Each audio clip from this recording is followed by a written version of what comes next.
السلام عليكم ورحمة الله وبركاته. أكم جرتن نجا فيا كيسني وبلينتي يا هندي كيسنو بقى نجا جراتني سنين جتا إن شاء الله بكم جرتن ربي سناتي سو ربي يا مرادي كيسني سني عقوتو جنما السوبي أنا برام ستي إن شاء الله ولا لو بريد دوي بوني الأنكوب وفتجي شو تبرم سبريدا في كيسا قبدو نموت مركز جرا كيسا جرتني في سبرم سكا قبدو أكسوما كان جري في الليل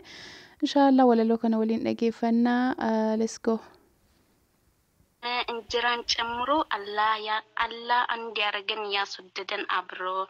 ergaan koo maqaa rabbii kiyyaan bu'uura godhadhee nagayaaf rahmataa nabi rabbuu fadhee assalaamu alaikum xiqqaa guddaan keessan baga jiraattanii umriin arra geessan alhamdulillahi kanarraan nu geessee umrii teenya keessaa barakaa nuuf geesse guyyaa gaarii kanaa waliin nu naannessee anneemaa tola kee hin fixu odeesse mee isa kam dubbadheen isa kamin isaa nutti dhangalaasee hunda gocha isa irra nu kaayee waan uumamneef kaayyoo as jiraachuu kana hin se'in wallaayyoo tokko lama miti lakkoofsa hin qabu namni bootaa keerii kanarraa dhagabu qarawuuf barachuu hunda irraa cite hedduun yeroo isaa bilaashatti fixe isin garuu karaa nabii keenyaan beekumsaan taraaree irra deemaa jirtan rabbi isin gargaaree ilmi rabbii bartee sammuuti akka qartu haqa uumaatii fi uumama akka bartu akka adda baaftu hadhaas ta'eeniya kunoo si markaza jiru dhiheesiif bari'a yeroo tattee fixxu bilaashatti teessee si barsiisaa jira markaza si geesse amri si jabaatee yoom sitti dhiisaa obsa si badhaasee si injifachiisa yoo ati abdattee rabbiin si gargaaraa obsaan ciniinnattee keerii irratti waara wanni hundi siif diiree sittiin ta'u gaara milladhu hubadhu galata ilaahii neemaa tanarraa jedhi mee alhamdulillahi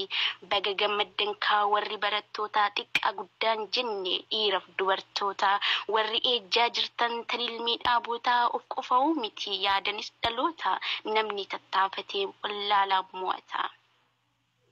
kunoo isinis ilmi baruuf walgeessanii ajaja rabbichaa jalaa dhageessanii iqraa jechuun ajaja rabbi biraa dhufte namni yoo baratee barumsatti fufe wallaala injifataa bakka hundatti hin kufu namuu haa baratee barnoota taafufu yoo waa bare namni rabbumayyuu beekaa ibaadaan beekumsaan tolti jedhaa eekaa beekumsi hifaadhaa waa hundaaf bu'uuraa isa baruu qabnaan waa hunda dura namni yoo waa bare rakkoo kamuu furaa biyyaafis namaafis isuma baratee inni bu'aa qabu kan barumsa qabu yommuu bu'aan dhabu rakkoo argame hundaa beekumsaan furaa of eeggannoo godhaa keessa qaxxaamuraa isinis kaayyoon teessan guddaa wallaalummaan haquu ilmi shariyaadhaan sammuufitti naqu namni of duuban deebi'u gaafa ilmi dhandhamee fuulduratti imalaa agisaaf danda'ame nus imaluu qabnaa ilmi bakka dheeraa kabarchaa hin jirre diinitti affeerraa ilmi tana baree haa ibsatu deera bakka dur jalqabarraa eegallee yoo yaanee ifannaaf dadhabbii hunda irra aane gargaarsa rabbiitiin achi ol fagaannee markazni Abdallaa ibnu Umarii nu barsiisee aqiidaa addanuuf baasaa gaarii fi waan bidaa roga hundumaanuu laalii birkii addaan nuuf baaseera diliis ta'ee shirkii bakki ilmiin jirtu wallaalli in kufu tana caala ganaa jabaatee itti hafuufu